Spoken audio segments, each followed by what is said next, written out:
Fala aí, bruxões, beleza?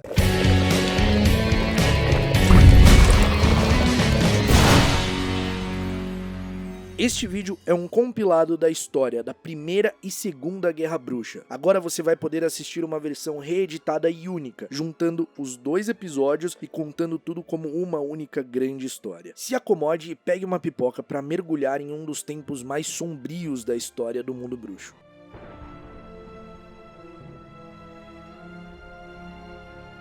Diversos conflitos ao longo da história marcaram o mundo bruxo, e a história dos bruxos passou por muitas mudanças. Em algumas civilizações antigas, bruxos eram considerados divindades, seres superiores de grande espiritualidade. Alguns até ocupavam cargos importantes em reinados e impérios, como os faraós, que tinham conselheiros ali, gente próxima a eles que eram bruxos, ou até mesmo os líderes de povos nativos como a América do Norte, que eram considerados seres com uma ligação direta com as divindades que eles acreditavam. E os trouxas e os bruxos viviam entre si ali, isso era a relação de bruxos e trouxas. E enquanto o tempo ia passando, a sociedade ia mudando e os bruxos também iam se moldando à nova sociedade, assim como os trouxas. Na era medieval, onde bruxos e trouxas ainda viviam em conjunto, alguns bruxos preferiam manter sua rotina, seu dia a dia de forma mais discreto, enquanto outros bruxos faziam questão de demonstrar seus poderes, de mostrar que eram bruxos, de mostrar que eram diferentes e até consideravam os trouxas como inferiores por não possuírem magia. Mas tudo começou a ficar preocupante quando aqueles que não possuíam magia começaram a considerar os bruxos como perigosos, potencialmente perigosos. Pessoas que violavam todas as regras, todas as doutrinas, que ia contra tudo aquilo que a religião delas dizia. Então, de forma discreta, começou a caça às bruxas. Só que essa caça às bruxas começou a tomar proporções maiores, proporções insustentáveis, onde trouxas mesmo eram acusados erroneamente de bruxaria, de magia das trevas e eram condenados à morte de forma injusta, de forma totalmente equivocada. Não que era certo mandar quem era bruxo de verdade pra fogueira ou pra forca ou pra qualquer destino cruel que seja, mas as pessoas estavam matando trouxas, os trouxas estavam matando trouxas por ignorância, mas bruxos também acabaram pagando o preço por isso. Sir Nicholas de Mincing Porpington, conhecido como Nick Quase Sem Cabeça, foi morto por conta disso. Frei Gorducho também foi morto pelos próprios membros da igreja a qual ele fazia parte. Então esse período sangrento fez muitas vítimas.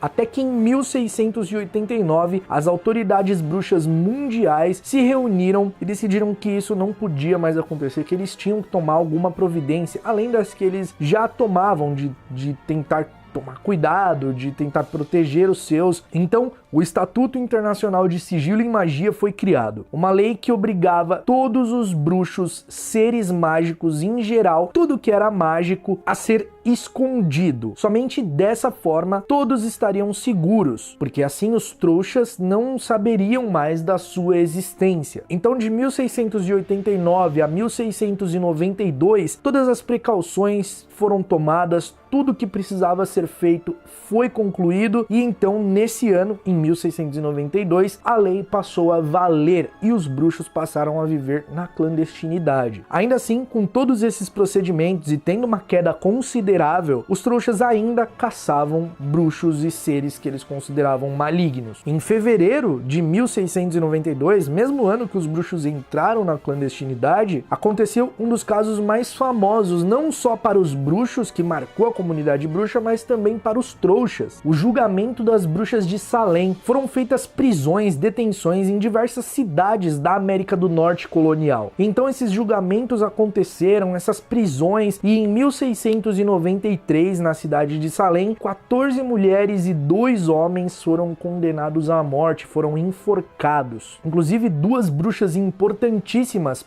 para a comunidade bruxa norte-americana foram vítimas desse episódio, Deliverance Dane e Mercy Lewis. E o que tudo isso tem a ver com a Primeira Guerra Bruxa, que só aconteceria 270 anos depois? Esses acontecimentos não só refletem a Primeira Guerra Bruxa, como também refletem ao conflito que ficou conhecido como Guerra Global, que aconteceu 50 anos antes da Primeira Guerra Bruxa.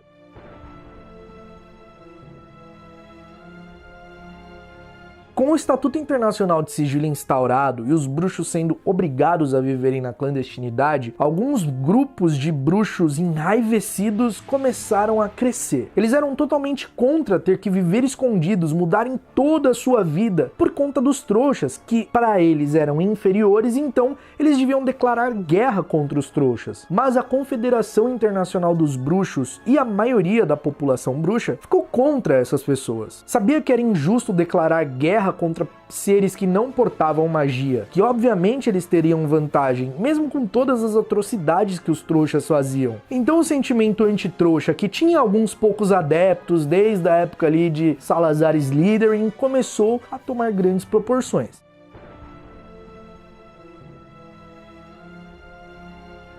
Mais de 200 anos tinha se passado desde o Estatuto Internacional de Sigilo em Magia ter sido promulgado, quando um bruxo chamado Gellert Grindelwald começou a reunir seguidores em um movimento contra o governo e contra essa lei que fazia os bruxos viverem escondidos. Grindelwald manipulava seus seguidores, manipulava os bruxos contra os trouxas, se infiltrava em governos, promovia ataques terroristas, afirmando que as leis dos bruxos protegiam mais aos trouxas do que aos próprios bruxos. E assim, nos anos 20, estourou a Guerra Global. As autoridades bruxas passaram anos lutando contra Grindelwald e tudo que ele causou. Tudo isso sendo um reflexo da caça às bruxas que aconteceu centenas de anos antes. Na década de 30, um bruxo chamado Cantankerous Knot publicou um artigo que listava as 28 famílias da Grã-Bretanha realmente de sangue puro, que ele chamou de os Sagrados 28. E isso também era um reflexo das manobras do Grindelwald, dessa valorização do puro sangue. Os bruxos puro sangue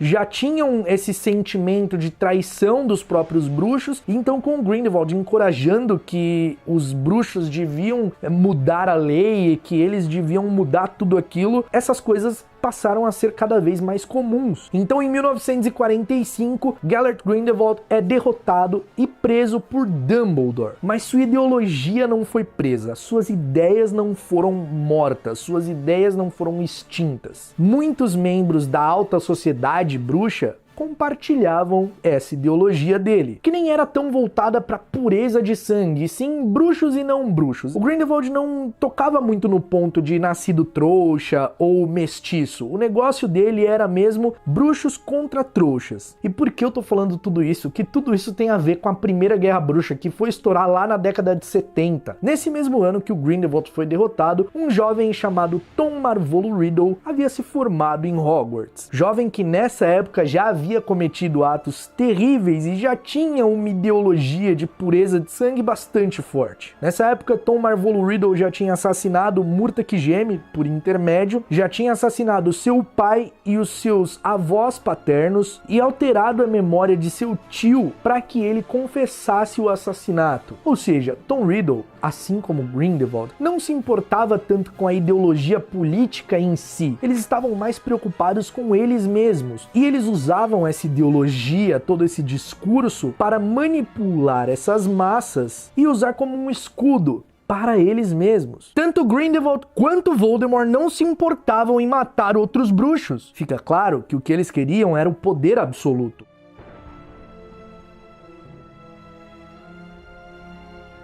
Depois de 1945, Tom Marvolo Riddle desapareceu. Ele viajou pela Europa, pela Ásia, viajou por vários lugares e nesse período que ele ficou sumido, desaparecido e ninguém ouvia falar do Tom Riddle, não se sabe muito o que ele fez, mas que ele mergulhou nas artes das trevas, no conhecimento e nos estudos das artes das trevas é um fato. Além de reunir mais seguidores do que aqueles que ele já tinha no seu período de escola, quando ele abriu a Câmara Secreta para expurgar os nascidos trouxas de Hogwarts. Hogwarts. Então, depois de 10 anos, Tom Riddle retorna, conhecido agora como Voldemort. Ele começa a planejar com seus seguidores um golpe no governo bruxo. Ele alegava que estava insatisfeito com aquele regime, com a forma que as coisas eram, que os bruxos tinham que tomar seu lugar de direito, e que ele teria sucesso, onde Grindelwald e até mesmo Salazar Slytherin falharam. Ele convenceu seus seguidores que criaria um mundo de paz e prosperidade para aqueles que mereciam esse mundo, para os bruxos puro sangue. Mas o que ele tinha interesse mesmo era em se tornar imortal e invencível, o bruxo mais poderoso que já existiu. Voldemort criou um símbolo pessoal, uma cobra saindo da boca de um crânio humano. Esse símbolo ficou conhecido como a Marca Negra e foi tatuado no antebraço de seus comensais da morte, os seus seguidores mais fiéis. Essa marca também era conjurada no céu após ataques dos comensais da morte. Então, por ordens de Voldemort, os comensais da morte começaram a estabelecer relações com seres marginalizados pela sociedade bruxa e pelo governo bruxo. Eles começaram a buscar relações com lobisomens, com gigantes. Não que os comensais da morte ou o Voldemort valorizassem ou se importassem com esses seres. Não, eles se importavam menos ainda do que a comunidade bruxa num geral. É que eles viram utilidade naqueles seres marginalizados. De repente,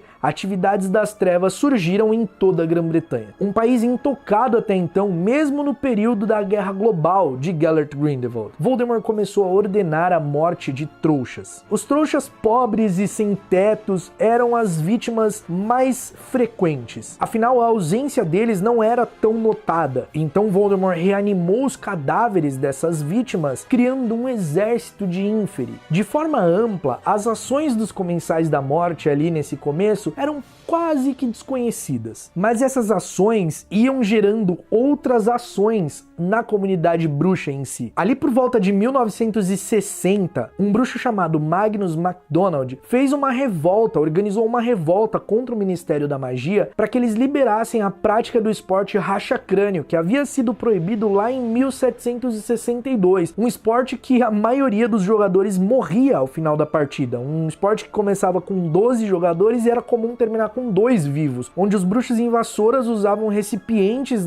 em sua cabeça para pegar rochas gigantes. Não dava muito certo. Obviamente, o Ministério negou a liberação do esporte, fazendo com que esses grupos tivessem ainda mais a ideia de que o Ministério era contra os bruxos. Ainda nos anos 60, o ministro da magia Ignatius Tuft foi forçado a deixar o cargo de ministro por tentar instituir uma reprodução em massa de dementadores para Azkaban. Ele foi substituído por Nob Lich, o primeiro ministro da magia nascido trouxa a ser eleito. Isso levou membros da Suprema Corte dos Bruxos a renunciarem seus cargos em protesto, ou seja, membros da Suprema Corte dos Bruxos que compartilhavam a ideologia de pureza de sangue, membros num alto escalão do governo. Em 1963, um bruxo chamado Mordisco Zeg publicou um livro chamado A Filosofia do Mundano, Por que os trouxas preferem não saber. E nesse livro, ao invés de atestar que os trouxas eram burros, ignorantes, incompetentes, inferiores, ele publica diversos estudos reais sobre os trouxas, o porquê eles continuavam a ignorar a magia. E essa abordagem totalmente diferente da que os bruxos estavam acostumados, vindo de bruxos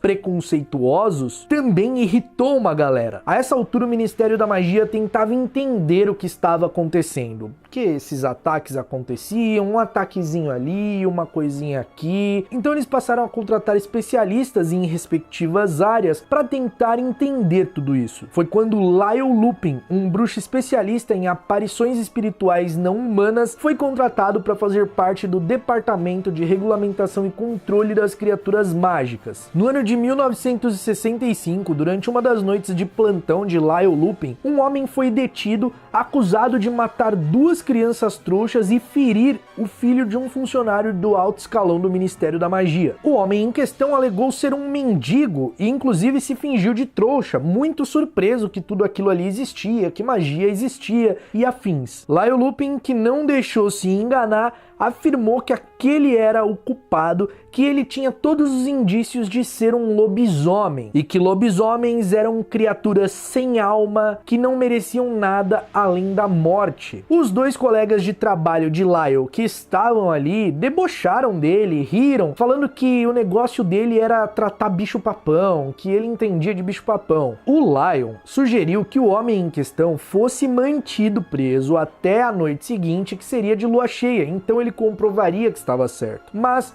os dois colegas que estavam há mais tempo no ministério decidiram que ele não ia ficar detido, acreditaram na inocência dele, acreditaram que ele era um trouxa, um morador de rua trouxa, e simplesmente levaram o homem para apagar sua memória e o liberar. Mas Lyle Lupin estava certo, aquele homem era um lobisomem, era Fenrir Greyback. No momento em que os dois funcionários iriam obliviá-lo, ele lutou contra os dois, nocauteou os dois, roubou suas varinhas e fugiu. Fenrir Greyback fez questão de se vingar de Lyle Lupin para que ele se arrependesse do que ele havia dito sobre lobisomens. Então ele atacou seu filho Remus, o infectando com licantropia. E ele fez questão de espalhar o seu feito. No mesmo ano, o Ministério da Magia promulgou a lei de Newt Scamander, que proibia a reprodução, a criação de experimento de criaturas mágicas. Nessa época, Albus Dumbledore, já respeitado no mundo inteiro por ter derrotado Grindelwald por todos os seus feitos, ocupava cargos importantes no Ministério da Magia.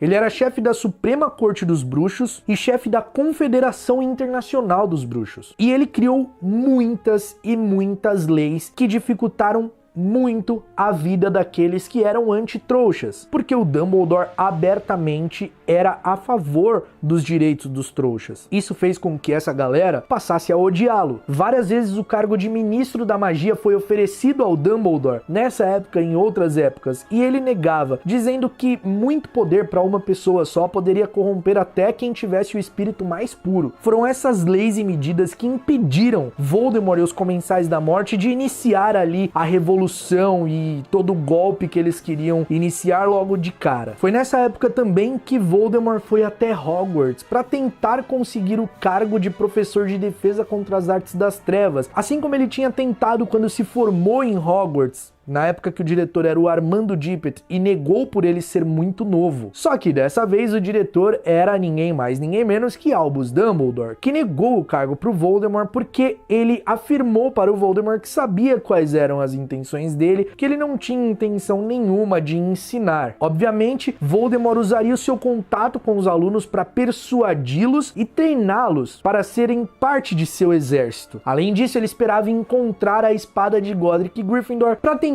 transformá-la em sua sexta Horcrux e concluir o seu objetivo de dividir sua alma em 7 partes. Foi nessa ocasião também que ele escondeu o diadema de Ravenclaw, que já era uma de suas Horcruxes, na Sala Precisa. Por ser contrariado, Voldemort amaldiçoou o cargo de defesa contra as artes das trevas. A partir daquele ano, nenhum professor conseguiu ficar por mais de um ano letivo ensinando a matéria. E isso acabou trazendo benefícios a longo prazo para o Voldemort. Os alunos passaram a ter um ensino de defesa contra as artes das trevas um tanto fragmentado e não de tanta qualidade. Esses alunos, num futuro, poderiam lutar contra ele, então isso beneficiou Voldemort e os Comensais da Morte. Além disso, indiretamente, sem saber, porque o Voldemort jamais esperava sofrer sua queda, foi essa maldição no cargo também que permitiu com que ele retornasse anos mais tarde, porque essa maldição permitiu que um de seus espiões se passasse por um professor. Em 1968, o ministro Nobilite acabou deixando o cargo por motivos misteriosos de saúde. Isso levou a uma teoria de que o seu conselheiro, Abraxas Malfoy, teria envenenado o ministro da magia. Abraxas Malfoy acreditava cegamente na ideologia puro sangue. Ele era pai de Lucius Malfoy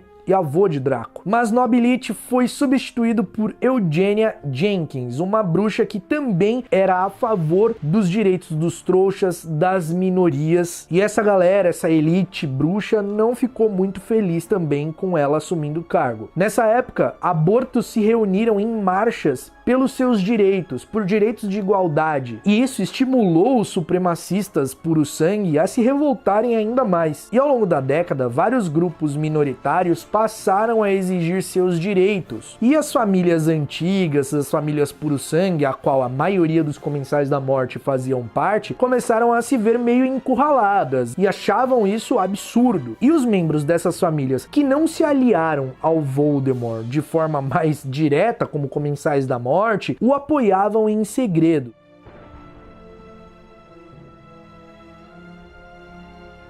Então, no início da década de 70, Voldemort se declara abertamente como Lorde das Trevas. Atos extremos de terrorismo começaram a acontecer em toda a Grã-Bretanha. Aqueles atos que eram pequenininhos aqui e ali, mas já eram sentidos, se tornaram grandiosos, grandes ataques em massa. E sob o seu comando não haviam somente bruxos, mas criaturas e seres das trevas, como gigantes, dementadores, lobisomens. Voldemort lançou um ataque contra o Ministério da Magia britânico, a fim de derrubá-lo e instaurar uma nova ordem, uma ordem puro-sangue. Nascidos trouxas mortos ou escravizados, e o próprio Voldemort como um líder imortal. E para alcançar esses objetivos, os Comensais da Morte começaram a fazer ataques mais diretos a trouxas, por pura diversão. Famílias eram destruídas, dizimadas, simplesmente para instaurar o caos. E do outro lado estava o Ministério da Magia, tentando lidar com tudo isso, tentando manter o mundo bruxo em segredo e prevenir esses ataques. E aí, à medida que a confiança dos Comensais ia crescendo, que o terror de Voldemort ia crescendo, os nascidos trouxas e bruxos considerados traidores de sangue também começaram a ser atacados e mortos. Os bruxos eram torturados, sequestrados, o que chocou a comunidade bruxa. Outros seres considerados inferiores, como duendes e elfos domésticos, também sofreram muito nesse período. Muitos Comensais da Morte mantinham posições estratégicas dentro do Ministério da Magia, porque muitos comensais eram de fato funcionários do Ministério. E os que não estavam de fato dentro do Ministério arrumavam um jeito de controlar quem estava dentro, usando a Maldição Impérios. Além da Maldição Impérios, eles usavam ameaças, chantageavam as pessoas, dizendo que as famílias delas iriam sofrer, que elas seriam mortas. Augustus Rookwood era um inominável que trabalhava no Departamento de Mistérios e ele conseguiu fazer uma rede de espionagem dentro do Ministério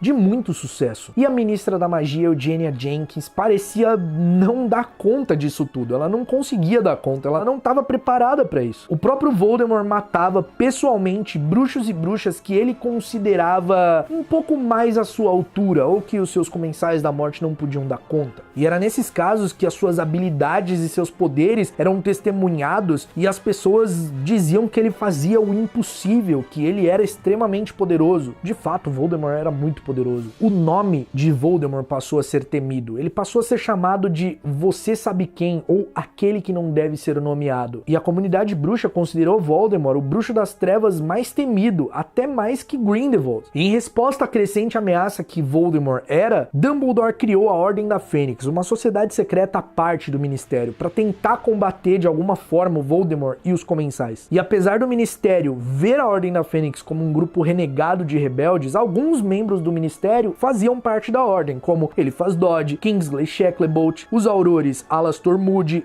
Alice e Frank Longbottom. Dumbledore também reuniu na Ordem quem pudesse trazer informações úteis, pessoas de confiança que podiam trazer essas informações, como Mundungus Fletcher, que era um bruxo vigarista, ladrão e bastante pilantra, que vivia no submundo ali do crime, e ele podia trazer muitas informações desse submundo pro Dumbledore. Apesar dos melhores esforços da Ordem da Fênix e de Dumbledore, eles obtiveram pouco sucesso nesses primeiros períodos. O poder e influência do Voldemort continuavam a ganhar força, e os ataques dele e dos Comensais da Morte passaram a ser mais frequentes. Nessa época, bruxos como o Sr. Thomas, pai do Dino Thomas, foram mortos. O Robert McGonagall Jr., que era o irmão da Minerva, também foi morto. Famílias inteiras de trouxas eram dizimadas, como o Dougal McGregor, que era um trouxa que a Minerva se envolveu quando era jovem e que se casou e teve uma outra família. E o caos era tão grande, o clima era tão pesado, os Comensais da Morte, nem eles sabiam quem eram os outros os Comensais da Morte. Poucos sabiam um sobre o outro, mas não conheciam todos eles. E a comunidade bruxa em geral não sabia quem eram os Comensais da Morte. Suas identidades eram secretas. Isso fazia com que ninguém confiasse em ninguém, porque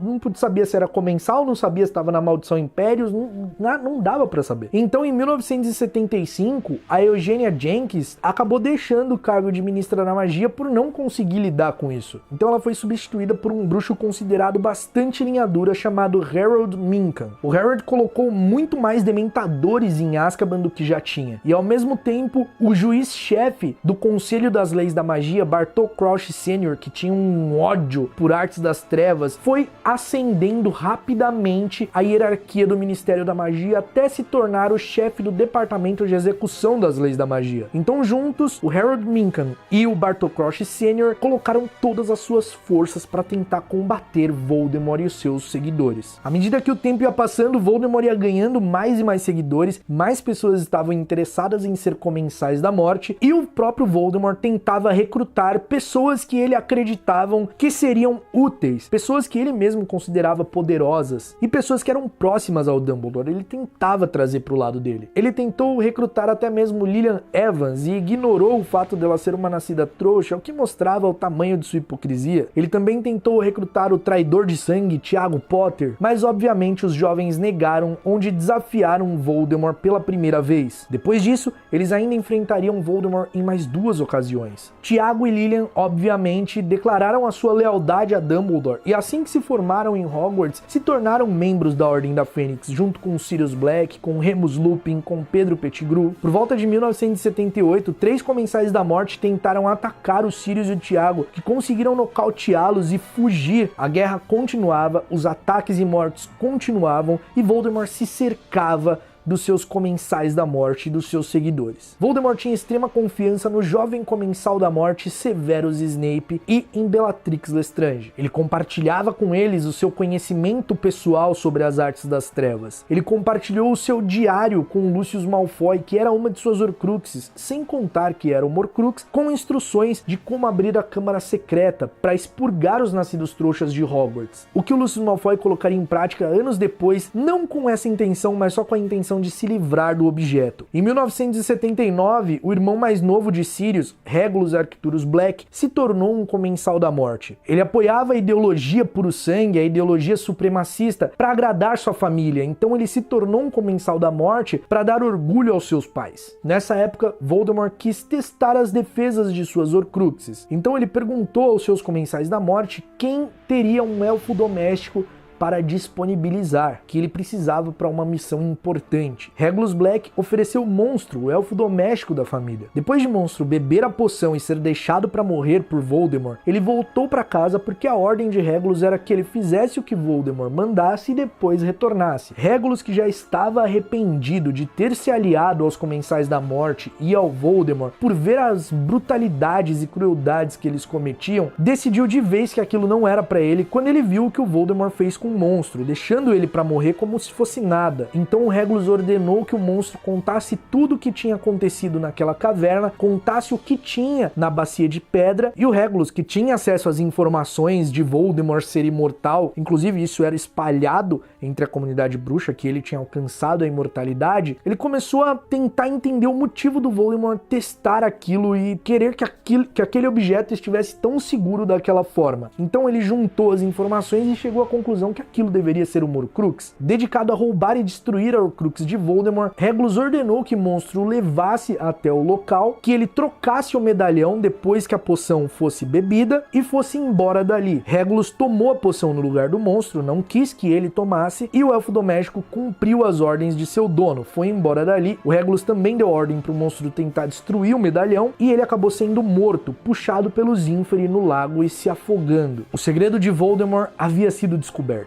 Apesar de todo esse terror acontecendo, a vida de algumas pessoas continuaram normalmente. Hogwarts havia sido intocada, protegida por Dumbledore. E como nessa época o futuro era incerto, os bruxos não sabiam o amanhã, várias pessoas se casaram e tiveram filhos, porque elas não sabiam se elas estariam vivas no mês que vem, ou no ano que vem, ou no dia seguinte. Então no ano de 1980, o ministro da magia Harold Minkan também foi afastado do cargo por não obter sucesso na guerra contra o Voldemort e os Comensais da Morte e não conseguir pôr um fim nessa guerra. E ele foi substituído pela ministra Millicent Bagnold, e a Primeira Guerra seguia o seu percurso. Mas tudo ainda iria piorar, porque um dos membros da Ordem da Fênix, Pedro Pettigrew, se aliou a Voldemort, se tornando um espião. E esse foi um dos piores períodos da guerra, principalmente para a Ordem da Fênix, porque o Pedro Pettigrew passava informações da Ordem para o Voldemort, e vários bruxos, membros da Ordem, que também eram funcionários do Ministério, passaram a ser assassinados. Marlene MacKinnon e toda a sua família foi massacrada e assassinada pelos Comensais da Morte, Travers, Nott e Mulciber, enquanto Edgar Bones, sua esposa e seus filhos foram assassinados por Thorfinn Hall e Fenrir Greyback. Gideon e Fabian Priorit foram mortos por 5 Comensais da Morte, incluindo Antonin Dolohov. Dorcas Midwolves foi assassinada pelo próprio Voldemort. Caradoc Dearborn desapareceu e foi dado como morto, enquanto Benjen Fenwick foi morto por um feitiço tão brutal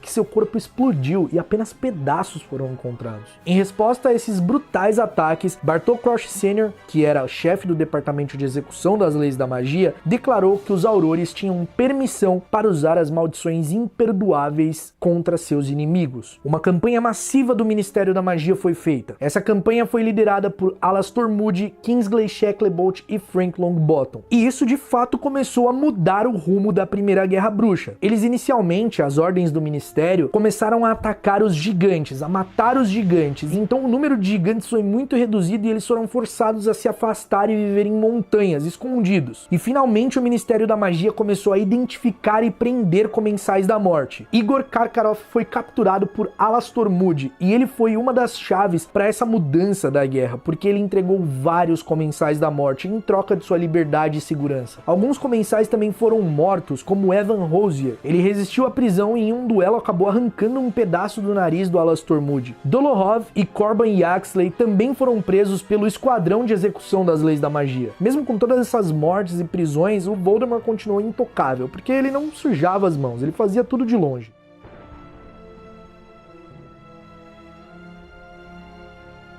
E então, nesse mesmo ano, em 1980, o Dumbledore se encontra no Cabeça de Javali com Sibylla Trelawney. Eles conversam a respeito da vaga de emprego de professora de adivinhação em Hogwarts, e logo no começo da conversa o Dumbledore estava disposto a não aceitá-la no cargo, porque ela estava ali demonstrando ser uma extrema charlatã até o momento em que ela fez uma profecia real. A profecia dizia que aquele com o poder de derrotar o Lorde das Trevas nasceria ao terminar do 7º mês, que ele nasceria daqueles que enfrentaram Voldemort por 3 vezes, que o Voldemort o marcaria como seu igual e que um não poderia viver enquanto o outro fosse vivo. Dumbledore imediatamente contratou a Trelawney para que ela fosse protegida em Hogwarts, porque obviamente os Comensais iriam querer colocar a mão nela, Voldemort iria colocar a mão nela, mas essa profecia acabou chegando no Voldemort de qualquer jeito, porque Severus Snape estava no bar, foi lá atrás da porta ouvir o que o Dumbledore conversava com a Trelawney, e ele foi expulso pelo Aberforth Dumbledore, o irmão do Albus, que era o dono do bar. Ele não ouviu a profecia inteira, então ele levou somente o que ele ouviu para o Voldemort. O Lorde das Trevas estava disposto a mostrar que nada poderia derrotá-lo, que essa profecia estava errada. Então ele, com suas próprias mãos, iria matar as pessoas que se encaixavam nessa profecia. No final de julho de 1980, Alice Frank Longbottom e Tiago e Lillian Potter tiveram seus respectivos filhos. Neville Longbottom, que nasceu em 30 de julho, e Harry Potter, que nasceu em 31 de julho. Ambos casais se encaixavam na descrição da profecia. Ambos haviam enfrentado Voldemort por 3 vezes. Por eles serem membros da Ordem, serem conhecidos dos Comensais da Morte e do próprio Voldemort, eles já estavam escondidos, para proteger a criança que ainda estava na barriga. Quando Snape soube quem poderiam ser as pessoas da profecia, ele implorou para o Voldemort não matar a Lilian, para deixá-la viva. E o Voldemort afirmou que faria isso se ela não mostrasse resistência. Então Snape procurou Dumbledore, implorando para que ele não o matasse, que ele tinha uma informação para ele. Então ele conta sobre os planos de Voldemort e pede para o Dumbledore proteger a Lilian, porque ele sabia que o Voldemort iria matá-la, porque ela não iria simplesmente deixar o Voldemort matar o filho dela sem oferecer resistência. Snape ofereceu a Dumbledore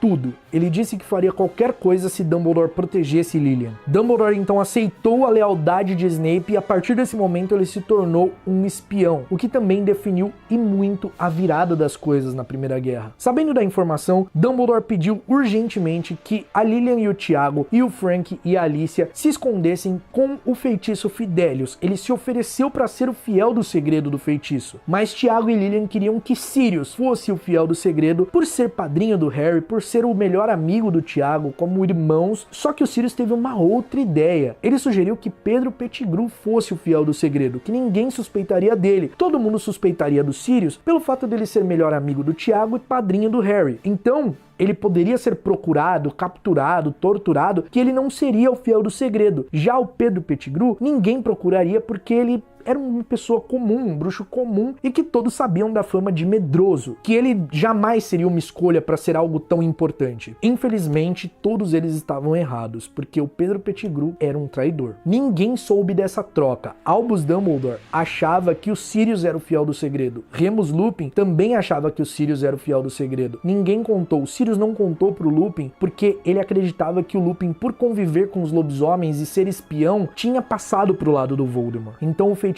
Fidelius foi feito e Tiago e Lilian viviam escondidos em Godric's Hollow.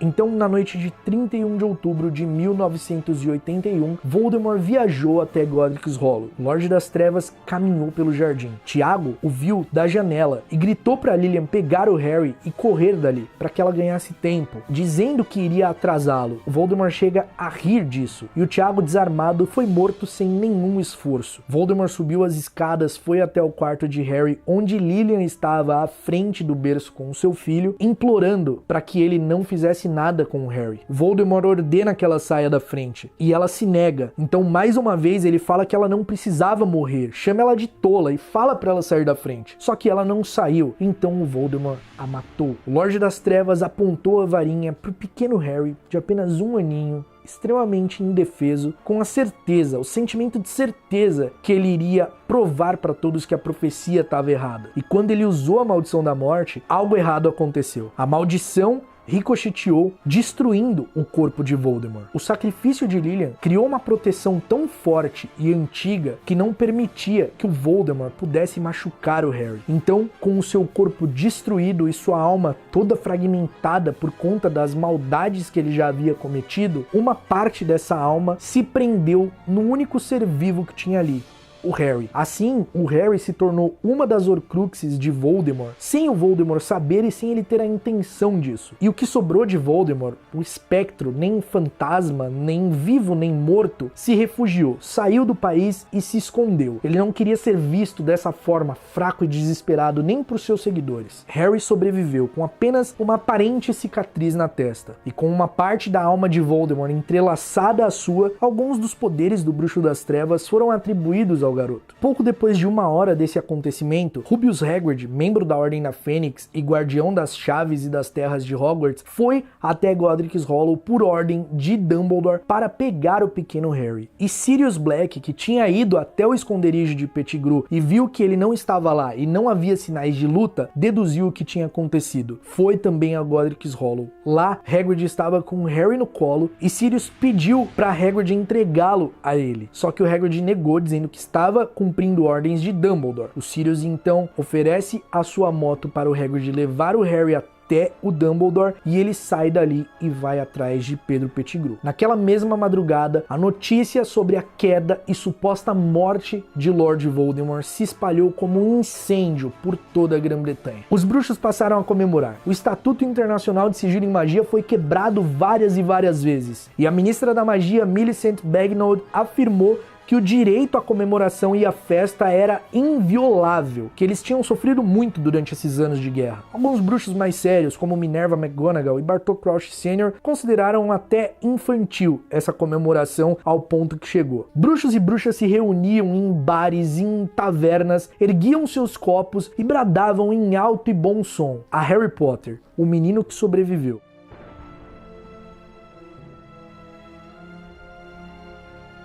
Algumas poucas pessoas suspeitavam que o retorno de Voldemort era uma questão de tempo, mas apenas uma delas tinha certeza que isso aconteceria. Seu nome era Albus Dumbledore. Dumbledore foi o principal nome na luta contra Voldemort durante a Primeira Guerra Bruxa. O único que conhecia o Bruxo das Trevas mais do que qualquer outra pessoa. E após a queda de Lord Voldemort, Dumbledore não descansou. Continuou a tomar medidas e investigar tudo que envolvia Voldemort e os seus passos. As investigações do Ministério da Magia em relação aos chamados Comensais da Morte também continuaram. Afinal, alguns dos seguidores mais fanáticos de Voldemort continuaram leais ao seu mestre, o procurando, buscando informações sobre seu paradeiro. Um grupo de 4 Comensais da Morte aproveitou que a comunidade bruxa estava relaxada e se achava segura com a derrota de Voldemort e promoveram um ataque terrível. O episódio ficou conhecido como o crime mais chocante e mais bárbaro da época. Os aurores Alice e Frank Longbottom foram torturados por horas, sofrendo sequelas irreparáveis, perdendo sua sanidade. Os Comensais da Morte queriam saber a todo custo o paradeiro de seu mestre e tentaram obter informações dos Longbottom através da tortura. Eles nunca conseguiram se recuperar e vivem até os dias de hoje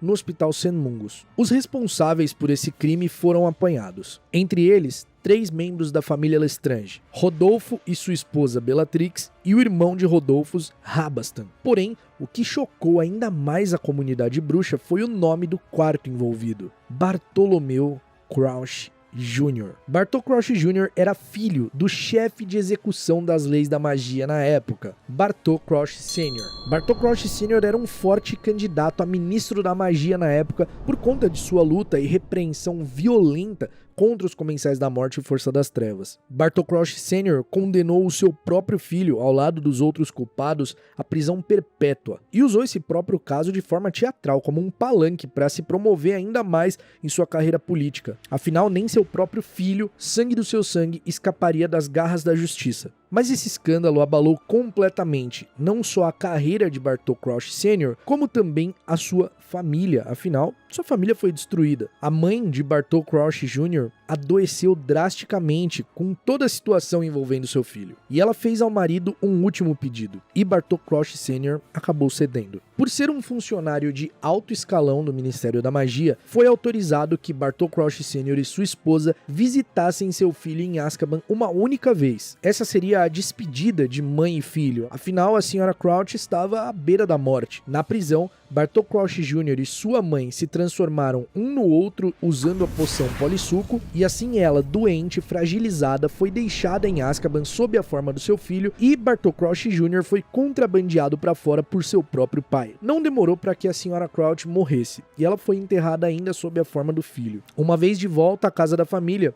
Bartol Crouch Jr. não escondeu a sua motivação de achar Lord Voldemort, de procurar Lord Voldemort e se unir ao seu mestre novamente, deixando Bartol Crouch Sr. sem escolha, que colocou o filho sob a maldição Impérios e o manteve sob uma capa de invisibilidade 100% do tempo. Além disso, ele era vigiado por Wink, a elfo doméstico da família. Esse era um segredo levado para o túmulo pela mãe de Bartol Crouch Jr. e muito bem guardado por seu pai, Bartol Crouch Sr. e Wink.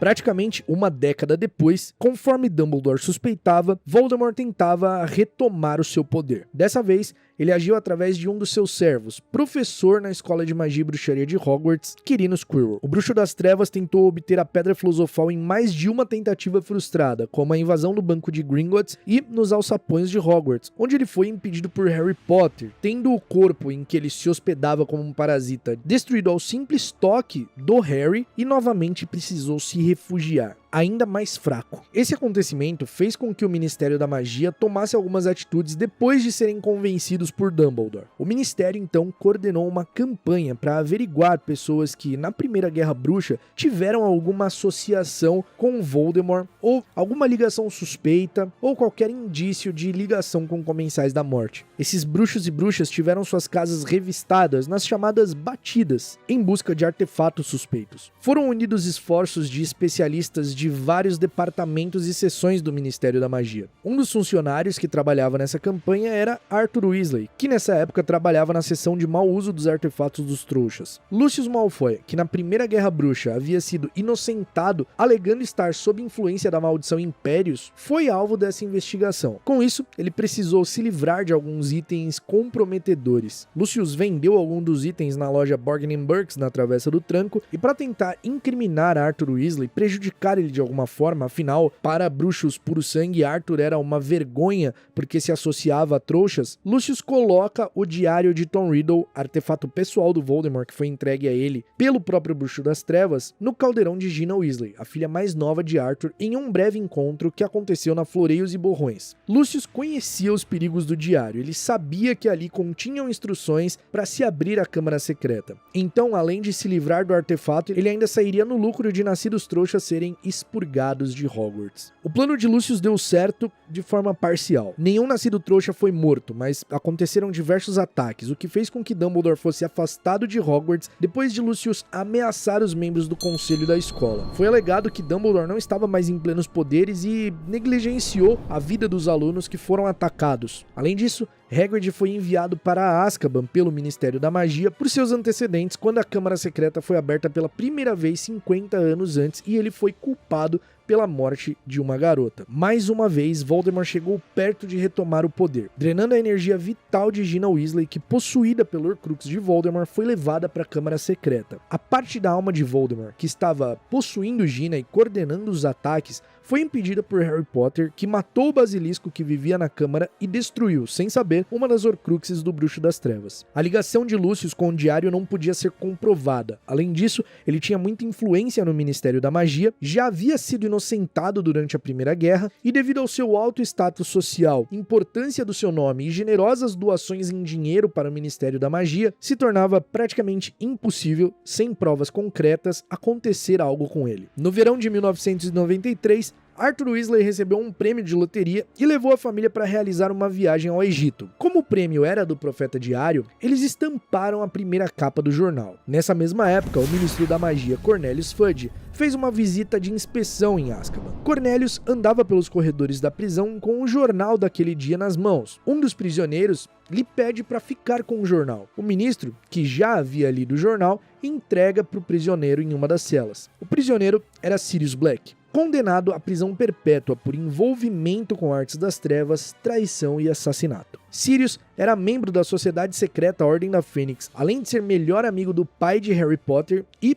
padrinho do menino que sobreviveu. Segundo os relatos, Sirius traiu os Potter, entregando a localização deles a Voldemort, e quando foi enfrentado por Pedro Pettigrew, matou o amigo e outros 12 trouxas em uma explosão. Dumbledore testemunhou contra Sirius, afirmando que ele era o fiel do segredo dos Potter, portanto somente ele poderia ter entregado a localização ao Voldemort. Mas a realidade é que Sirius era inocente. Para tentar dificultar ainda mais o acesso de Voldemort aos Potter, Sirius sugeriu, sem dizer a ninguém da Ordem da Fênix, que eles trocassem o fiel do segredo no momento de fazer o feitiço Fidelius. Então eles escolheram Pedro Pettigrew, por ser o menos óbvio a guardar um segredo. O problema é que Pedro Pettigrew era um espião do Voldemort e já passava informações da Ordem há algum tempo. Então ele entrega os Potter. Sirius vai atrás de Pedro em seu esconderijo e percebe que ele não estava ali. Então corre direto para a casa dos Potter e encontra tudo destruído. Ele vai atrás do Pedro, que forja toda a situação, causa uma explosão que mata os 12 trouxas, deixa um único dedo seu para trás, se transforma em rato e foge com os outros ratos através do bueiro. Sirius é pego na cena do crime e, com todas aquelas provas contra ele, é condenado à prisão perpétua sem direito a julgamento. Pedro Pettigrew se refugiou em uma família bruxa, afinal ele queria se manter informado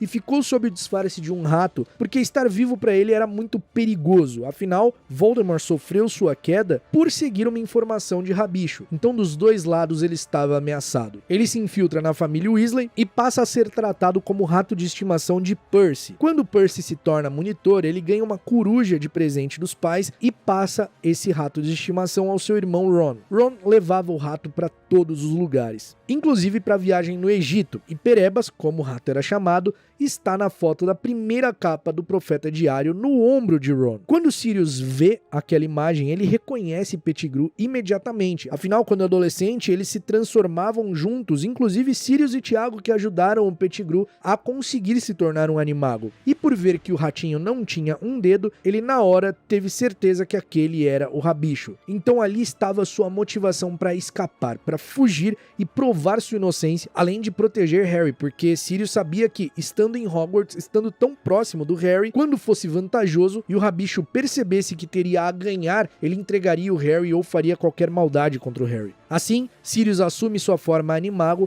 e foge de Azkaban. Ele consegue provar sua inocência para algumas pessoas, como pro próprio Harry, pro Remus Lupin e pro Dumbledore, mas acaba sendo capturado e é salvo por Harry e Hermione com a ajudinha do Dumbledore e o Vira-Tempo. O Rabicho acaba escapando e agora revelado vivo, sua única saída era procurar seu mestre Voldemort. Ele recupera a varinha de Voldemort que havia escondido nos escombros da casa dos Potter e vai para Albânia sob sua forma animago, onde ele consegue se comunicar com ratos que relatam que os animais evitavam um lugar da floresta porque uma sombra escura os possuía e acabava os matando. E essa sombra era Voldemort.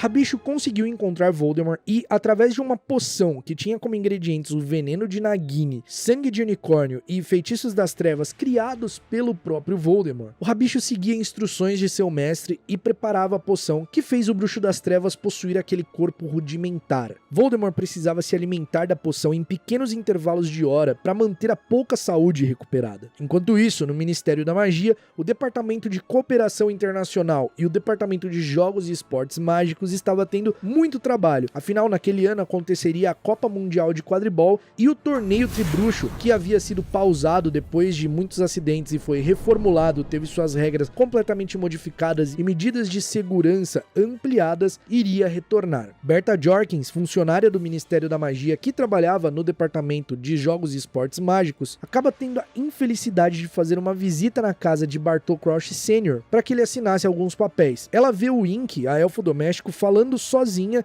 e então percebe que na realidade ela estava falando com alguém invisível e pelo contexto da conversa entende que se tratava de Bartol Crouch Jr., o filho de Bartol Crouch Sr. que o mundo bruxo achava ter morrido em Azkaban. Ela confrontou Bartol Crouch Sr. sobre aquela situação e o bruxo lançou nela um feitiço de memória para que ela esquecesse do que tinha visto, tão forte que fez com que ela ficasse com algumas sequelas e ganhasse a fama que tinha de ser esquecida, de ter uma memória um pouco ruim. Durante suas férias de verão em 1994, Berta viaja para Albânia e o caminho dela se cruza com o de Pedro Pettigrew. Berta estava em uma pousada que Pettigrew parou para comer e ela acaba o reconhecendo. Mas mesmo assim, o Pettigrew consegue persuadi-la e ela aceita caminhar com ele. Talvez pelos seus problemas com memória ou a falta de capacidade de reconhecer o perigo daquela situação. O Rabicho leva a Berta Jorkins até o Voldemort, onde ela é torturada e assim Voldemort consegue quebrar o feitiço de memória que estava nela e obter informações muito valiosas, como saber que um de seus servos mais leais estava vivo e que naquele ano ocorreria o torneio Tribruxo em Hogwarts. Berta Jorkins fica com o cérebro completamente danificado após a tortura de Voldemort e ele a mata. E ele usa o assassinato da bruxa para transformar Nagini no que ele acreditava ser a sua sexta Horcrux, assim tendo sua alma dividida no que ele acreditava ser 7 partes,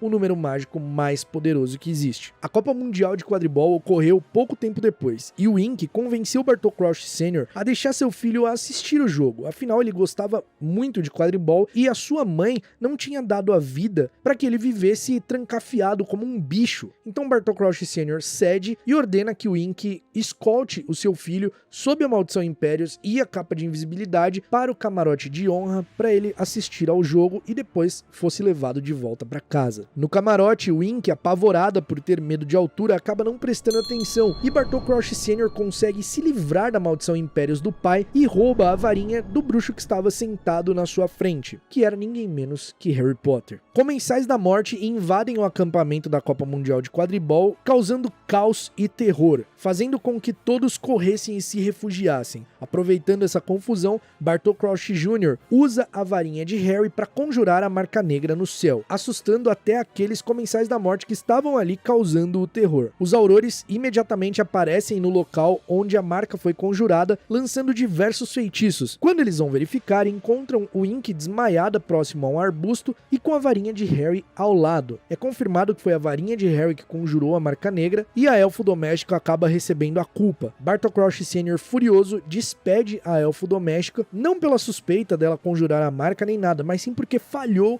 na segurança do seu filho, e então Bartol Crouch Sr. e Bartol Crouch Jr. voltam para casa sozinhos. Numa noite, depois dos acontecimentos da Copa Mundial de Quadribol, Pettigrew levou Voldemort para a casa da família Crouch para libertar Bartol Crouch Jr. Lá, eles subjugam Bartol Crouch Sr., colocando ele sob a maldição Impérios e o forçando a continuar agindo normalmente, trabalhando no ministério como se nada tivesse acontecido, porque isso era de crucial importância para o plano que eles estavam executando. Voldemort e seus dois servos viajam para a antiga residência vazia dos Riddle, onde vivia o pai trouxa de Voldemort e os seus avós trouxas, e lá ele explicou todo o plano para Bartol Crouch Jr., e a partir daquele momento eles iriam começar a agir. O jardineiro da casa, Frank Bryce, acaba achando estranho o fato de ter luzes acesas e vai verificar. Ele acaba ouvindo parte do plano e enfrenta Voldemort, sem saber do que se tratava, porque Voldemort estava em seu corpo rudimentar em uma poltrona de costas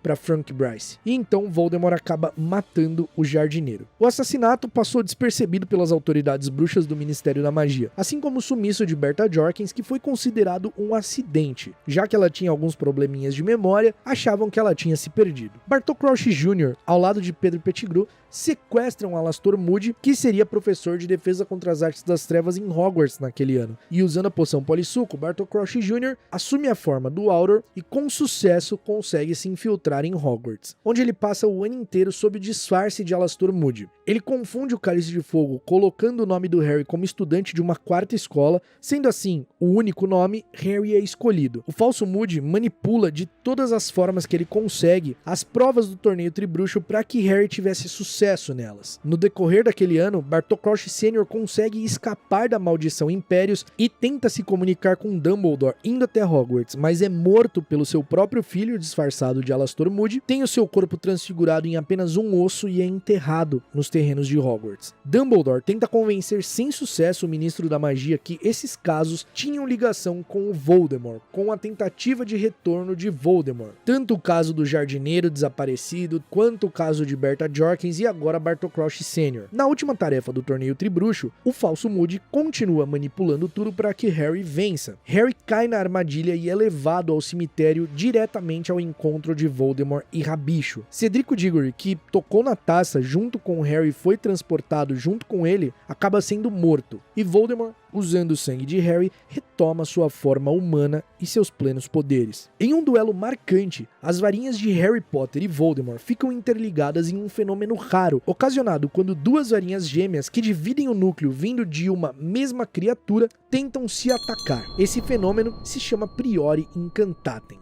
A varinha subjugada é forçada a regurgitar seus últimos feitiços, e da varinha de Voldemort saíram os ecos das últimas pessoas que ele havia matado: Cedrico Diggory, Frank Bryce, Bertha Jorkins e os pais de Harry, as últimas vítimas de Voldemort antes de sua queda em 1981. Harry consegue escapar e retorna a Hogwarts levando o corpo de Cedrico. Bartol Crouch Jr. é descoberto quando leva Harry para longe do Dumbledore, uma atitude que o verdadeiro Moody jamais teria. O diretor impede que Bartol Crouch Jr. mate Harry Potter e o interroga com o uso de Veritaserum. Bartol Crouch Jr. confessa todos os seus crimes, a forma que escapou de Azkaban e todos os planos de Voldemort durante aquele ano, patrono e é colocado sob custódia de Minerva McGonagall. Quando o Ministro da Magia é informado que o Comensal da Morte responsável por aqueles acontecimentos havia sido apanhado, ele vai até o castelo com um Dementador de guarda. Quando Fudge entra na sala, o Dementador avança diretamente em Bartol Crouch Jr., sugando sua alma, dando o chamado beijo do Dementador, assim eliminando qualquer possibilidade de Bartol Crouch Jr. ser interrogado diante da Suprema Corte dos Bruxos. Fudge se mantém irrefutável quanto ao retorno de Voldemort. Ele nega todas as precauções que Dumbledore sugere a ele, como tirar os Dementadores de Azkaban ou estender a mão da amizade aos gigantes, e nada do que Dumbledore falava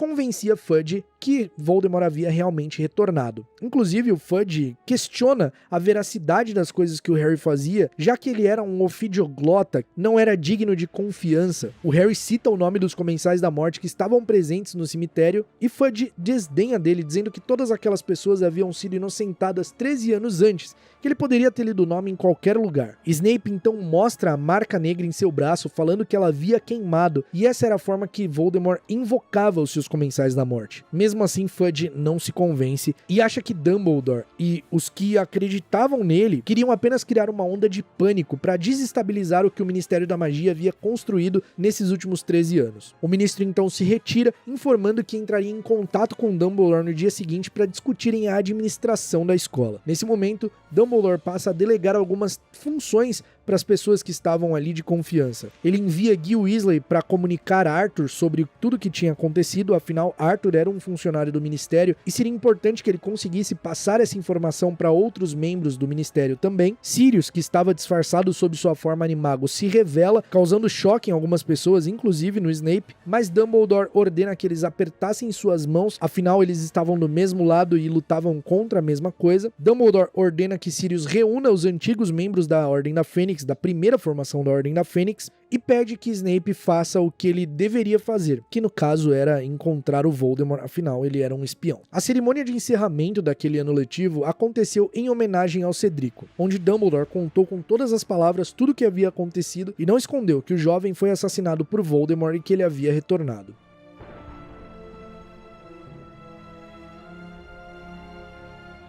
Não demorou para que o Ministério da Magia usasse seu cargo e influência sobre a mídia para começar uma campanha difamatória contra Dumbledore e Harry Potter, afirmando que tudo estava bem no mundo bruxo e que as histórias sobre o retorno de Voldemort eram falsas. Dumbledore foi afastado de todos os cargos importantes que ocupava, como chefe da Suprema Corte dos Bruxos e chefe da Confederação Internacional dos Bruxos. Durante o verão de 1995, Harry Potter foi vítima do ataque de 2 Dementadores na presença de seu primo Trouxa, sendo obrigado a conjurar o feitiço do patrono. Harry recebe uma correspondência dizendo que ele foi expulso de Hogwarts pela violação do decreto que proibia o uso de magia por menores, além do agravante de usar magia na frente de um trouxa. Ao saber disso, Dumbledore imediatamente vai ao Ministério da Magia para lembrar ao Fudge que, em sua pressa de cumprir a lei, ele parecia ter se esquecido que nenhum aluno de Hogwarts pode ser expulso sem antes passar por uma audiência formal, com direito a testemunhas e defesa. A audiência disciplinar de Harry Potter acontece em 12 de agosto, onde o próprio Ministro da Magia foi o Alto Inquisidor. Cornelius Fudge tenta a todo custo manipular o curso da audiência e oferece resistência em acreditar na testemunha de Harry. Dumbledore oferece trazer outras testemunhas, mas o ministro se nega. Harry acaba sendo inocentado com provas de que ele havia conjurado o patrono para se defender e defender o próprio primo, e Dumbledore ainda joga ao Ministério a responsabilidade de abrir um inquérito para investigar por que Dementadores que deveriam estar em Azkaban atacaram tão longe. E, sob ordem de alguém, é claro que esse inquérito nunca aconteceu. Como o Ministério da Magia estava escondendo a verdade, manipulando a mídia e distorcendo fatos, Dumbledore reuniu a Ordem da Fênix, a sociedade secreta parte do Ministério que lutava contra o Voldemort. Enquanto o ministro insistia em negar o retorno do Bruxo das Trevas, mais vantagem Voldemort tinha para agir por baixo dos panos, e assim reunir forças de criaturas marginalizadas como lobisomens, gigantes, dementadores. Os Comensais da Morte fizeram contato com os gigantes, promovendo a morte do líder do grupo dos gigantes que estava em contato com a Ordem da Fênix. Entre os lobisomens, Greyback, um assassino sanguinário, também reunia cada vez mais seguidores para a causa de Voldemort. A cada dia, Cornelius Fudge criava cada vez mais leis para favorecer a versão da história que ele contava. Um dia antes do início do ano letivo de Hogwarts, o Ministro da Magia criou um decreto educacional na calada da noite. Esse decreto estabelecia que, caso o diretor não fosse capaz de encontrar alguém para o cargo de professor em Hogwarts, o Ministério da Magia poderia nomear uma pessoa apropriada. Assim, Dolores Umbridge, a subsecretária sênior de Cornelius Fudge, assume o cargo de professora de defesa contra as artes das trevas. Com o claro objetivo de moldar Hogwarts, tornando-a uma extensão do seu mandato, o ministro da magia Fudge conseguiu fazer com que grande parte das pessoas ficassem contra Dumbledore e Harry. As mudanças de Umbridge começaram na matéria que ela lecionava, moldando completamente o conteúdo de uma forma completamente teórica e rasa. A professora também fazia questão de reforçar a palavra do ministério de que nenhum bruxo das trevas havia retornado e que a morte de Cedrico Diggory havia sido causada por um trágico acidente. Umbridge tinha métodos violentos e punitivos para alunos que quebravam as regras ou simplesmente enfrentavam as mentiras que ela contava. Cornelius Fudge a nomeou Alta Inquisidora de Hogwarts, passando a permitir que ela inspecionasse e demitisse professores, além de promulgar decretos educacionais em Hogwarts. É nesse cenário de opressão, manipulação e controle do governo que surge a resistência contra a tirania de Umbridge e Fudge. Surge então a Armada de Dumbledore.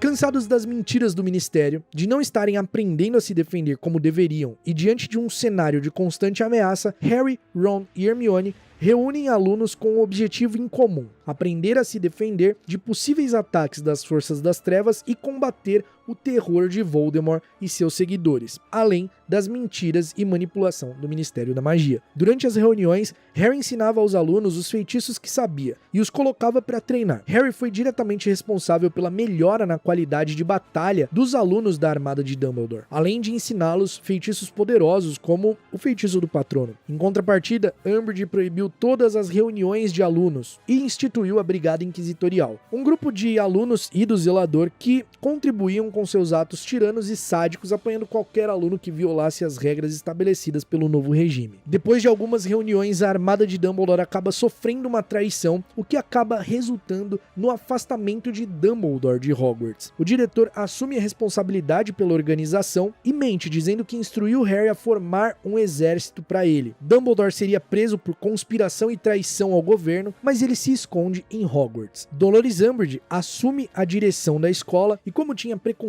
e horror a mestiços, ela arma a expulsão de Hagrid, o guarda-caça e professor de trato das criaturas mágicas, na calada da noite. Porém, muitos alunos viram o que aconteceu porque eles estavam prestando seus nomes de astronomia naquela madrugada. Hagrid é encurralado por 5 aurores, mas consegue escapar deles. Minerva, que tenta intervir, é atingida por 5 feitiços estuporantes no peito e acaba sendo internada no Senmungus. Por baixo dos panos, aproveitando a incrível oportunidade que o Ministério da Magia lhe dava, negando seu retorno, Voldemort colocava os planos com seus comensais à morte em prática. Arthur Weasley, que estava de guarda no Departamento de Mistérios uma noite, acaba sendo atacado por Nagini e fica um tempo internado no Hospital Senmungus. Ele só é salvo porque Harry tem acesso à mente do Voldemort e presencia o ataque. Não só presencia, é como se ele mesmo estivesse atacando Arthur Weasley. E ao ser levado para a sala do diretor, é confirmado que Arthur Weasley realmente foi atacado e Harry salvou sua vida. Outro funcionário do Ministério, Broderick Bode, também é internado, sendo vítima de uma magia muito poderosa. A verdade é que Bode estava dominado pela maldição Impérios e tenta pegar a profecia do Departamento de Mistérios e acaba sofrendo um dano em sua mente, porque somente as pessoas a quem a profecia se refere podem retirá-la do lugar. No hospital, Broderick Bode é morto em uma queima de arquivo quando recebe de presente um visgo do diabo disfarçado de forma anônima. Isso porque, recuperando sua memória, Broderick poderia contar quem o enfeitiçou, e era Lucius Malfoy. Em janeiro de 1996, ocorreu uma fuga em massa de Azkaban,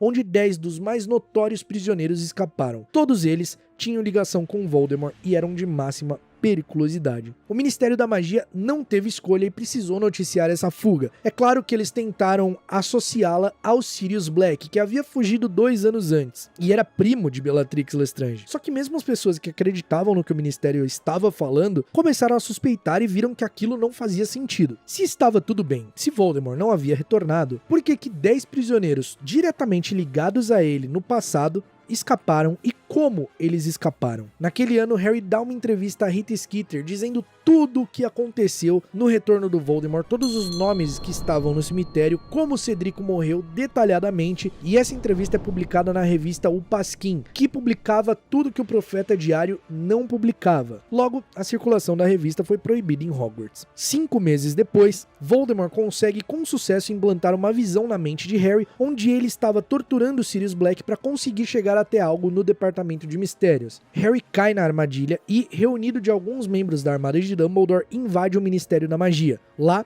eles são emboscados por Comensais da Morte e praticamente todos são subjugados. A Ordem da Fênix vai até o local e esse acontecimento ficou conhecido como a Batalha do Ministério da Magia, o grande primeiro conflito da Segunda Guerra Bruxa. Durante a batalha, Sirius Black é morto por Bellatrix Lestrange e Harry, enfurecido, vai atrás dela. Ele tenta se vingar de alguma forma, ele tenta usar a maldição Cruciatus nela, mas não consegue. Voldemort chega ao Ministério e, furioso com a destruição da profecia, ignora os pedidos de perdão de Bellatrix e as tentativas desesperadas dela de avisar que Dumbledore também estava no Ministério. O Bruxo das Trevas tenta matar Harry, mas antes que a maldição da morte pudesse atingi-lo, a estátua de um dos irmãos mágicos pula na frente de Harry, desviando o feitiço. Dumbledore havia chegado discretamente no local e enfeitiçou a estátua para proteger o Harry. Voldemort e Dumbledore protagonizam um duelo incrível, onde fica clara a superioridade do Dumbledore em magia. Voldemort não consegue matar Dumbledore. Ele tenta lançar uma maldição da morte no diretor, que desaparata instantaneamente aparecendo atrás do Bruxo das Trevas, direcionando sua varinha para as estátuas da fonte, fazendo que elas seguissem suas ordens. A estátua da bruxa prende a Bellatrix, imobilizando ela. O centauro galopa em direção ao Voldemort, enquanto a estátua do duende e do elfo doméstico entram na rede de Floo mais próxima para informar funcionários do Ministério da Magia e o próprio ministro o que estava acontecendo. Fawkes, a Fênix de Dumbledore, também participa da batalha e engole uma maldição da morte lançada por Voldemort para salvar Dumbledore, fazendo a Fênix explodir em chamas e renascer das cinzas. Em uma última esperança, vendo que não conseguia derrotar Dumbledore, que nem sequer estava tentando matar Voldemort, o Bruxo das Trevas tenta possuir Harry, mas ele acaba sentindo uma dor excruciante quando tenta invadir a mente do Harry. Após Fudge e os Aurores chegarem no Ministério, eles veem com os próprios olhos que Voldemort realmente havia retornado. Dos 12 Comensais da Morte que invadiram o Ministério da Magia, apenas Bellatrix Lestrange conseguiu escapar. Todos os outros foram enviados para Azkaban, inclusive Lucius Malfoy. E isso gerou um grande escândalo na mídia, porque o Profeta Diário foi obrigado a se desculpar com Dumbledore e Harry e assumir publicamente que Voldemort havia retornado e que Fudge estava errado. Dolores Umbridge é afastada do cargo de Hogwarts e Dumbledore é reintegrado como diretor, assim como em todos os seus outros cargos.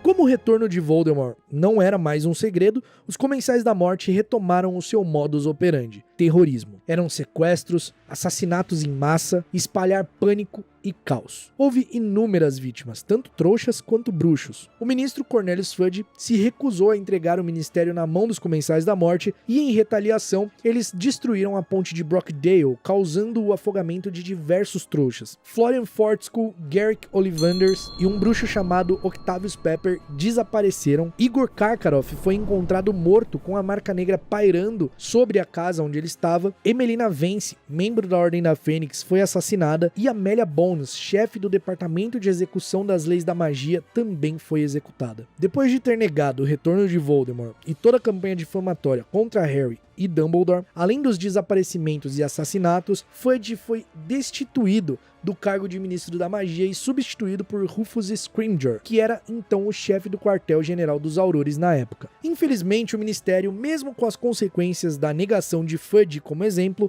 pouco fez para mudar e preferiu tentar uma campanha de zelo pela reputação da organização ao invés da verdadeira segurança. Fudge até tenta pedir ao Harry que declarasse o trabalho que o ministério estava fazendo na luta contra os Comensais da Morte para passar uma sensação de segurança para as pessoas, mas Harry se nega e Rufus Scrimgeour tenta fazer Harry o garoto propaganda do ministério na luta contra o Voldemort, e ele também se nega. Afinal, o seu interesse não era político. Rufus Scrimgeour também encobria algumas coisas, como fugas de Azkaban, assassinatos, desaparecimento e noticiava prisões de pessoas aleatórias para mostrar serviço. Voldemort, agora forçado a admitir que não poderia tentaria derrotar Dumbledore num duelo cara a cara, também definiu um plano para assassinar o diretor, o líder da resistência contra ele, a grande esperança do mundo bruxo. Assim, ele daria um golpe paralisante contra a moral do mundo bruxo, assim como também removeria a maior fonte de poder do Harry, que era o seu mentor e o seu defensor. Ao longo do ano letivo de 1996 e 1997, Dumbledore ensinou a Harry tudo o que podia em relação ao passado de Voldemort, mergulhando nas lembranças de outras pessoas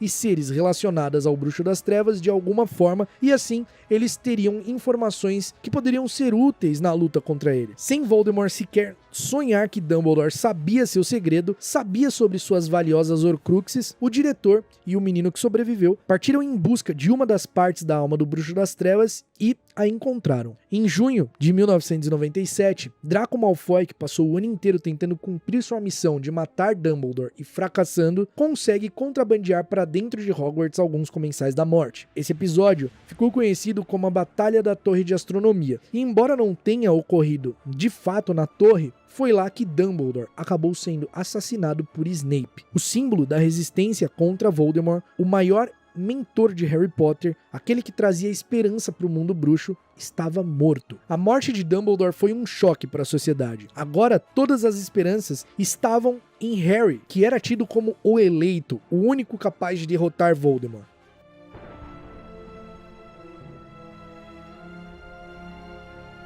Não demorou para que o Ministério da Magia passasse a ser infiltrado por comensais da morte. Eles foram dominando funcionários de alto escalão e colocando-os sob influência da maldição impérios para controlar as coisas de dentro do governo. Assim, Pius Tikinizi, que era o chefe do Departamento de Execução das Leis da Magia, foi controlado por Yaxley. Em julho de 1997, a Ordem da Fênix faz a guarda da saída de Harry da Rua dos Alfeneiros. Afinal, ao completar 17 anos, a proteção de Harry naquela casa, a proteção da mãe de Harry, iria perder o efeito. Então os Dursley são transportados para um local seguro e Harry é retirado da Rua dos Alfeneiros, onde eles acabam sendo emboscados no que ficou conhecido como a Batalha dos Sete Potter. Os membros da Ordem da Fênix, usando poção polissuco, transformaram-se em Harry para confundir o inimigo caso fossem interceptados. Cada Harry voou com uma dupla por meio de um transporte não rastreável, afinal não tinha como Harry sair dali por aparatação, rede de flu ou chave de portal, porque tudo que estava ali era rastreável. Uma vez emboscados pelos Comensais da Morte, todos lutaram e resistiram, mas Alastor Moody acabou sendo morto pelo próprio Voldemort. Voldemort mais uma vez chega muito perto de capturar Harry, mas sua varinha reagiu sozinha e destruiu a varinha que Voldemort estava usando. Em 1º de agosto de 1997, o Ministério da Magia caiu sob o controle de Voldemort. O golpe foi descrito como rápido e silencioso. O ministro da Magia, Rufus Scrimgeour, foi torturado e interrogado sobre o paradeiro de Harry Potter,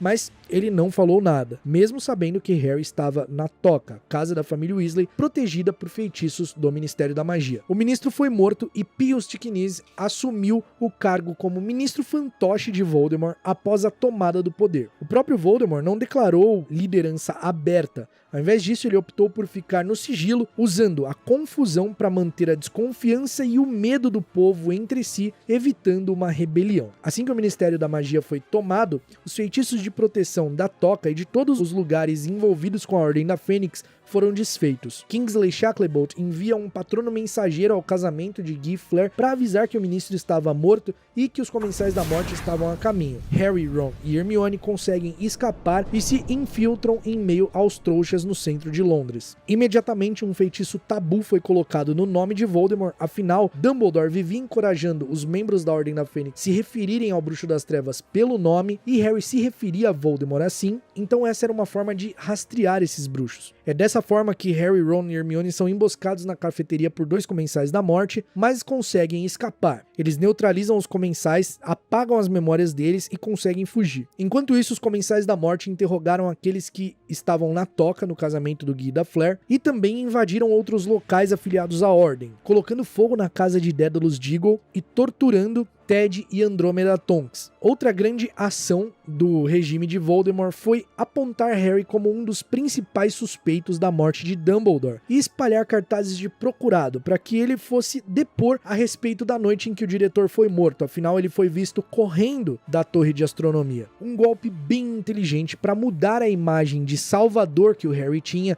da resistência contra o Voldemort, colocando-o como traidor envolvido no assassinato do Dumbledore, que era a maior esperança antes dele. As diretrizes do Ministério da Magia passaram a ser completamente supremacistas. A estátua, que antes representava a união dos povos mágicos, embora representasse uma hipocrisia do mundo bruxo, afinal, bruxos, inclusive mestiços, marginalizavam outras criaturas e seres, foi substituída por um trono feito por trouxas sustentando um bruxo, mostrando sua superioridade aos que não tinham magia. No monumento era possível ler a frase "Magia é poder". O regime dos Comensais da Morte logo estabeleceu também a Comissão do Registro de Nascidos Trouxas, para prender nascidos trouxas sob a acusação de roubarem a magia dos verdadeiros bruxos, através de uma campanha manipuladora e baseada em mentiras. Nascidos trouxas eram interrogados em audiências completamente teatrais, acusados de roubarem a varinha e a magia de outros bruxos, enviados para Azkaban, onde muitos acabavam não resistindo. Afinal, os dementadores estavam mais do que autorizados para sugar quantas almas quisessem. O Ministério da Magia oferecia recompensa em ouro para quem entregasse nascidos trouxas, então logo grupos de caçadores e sequestradores surgiram. Eles eram violentos, tiravam crianças de seus pais, levavam mulheres e idosos para o Ministério da Magia, além de torturarem as pessoas. O novo regime também assumiu o controle de Hogwarts, interferindo na grade de matérias, transformando defesa contra as artes das trevas em artes das trevas, tornando o estudo dos trouxas uma matéria obrigatória, onde as maiores atrocidades e mentiras sobre os trouxas eram ensinadas, sobre como os trouxas eram perigosos e os culpados dos bruxos terem que viver escondidos. A frequência em Hogwarts também passou a ser obrigatória. Toda criança bruxa era obrigada a estudar em Hogwarts. Assim era possível identificar e capturar todos aqueles que eram nascidos trouxas e também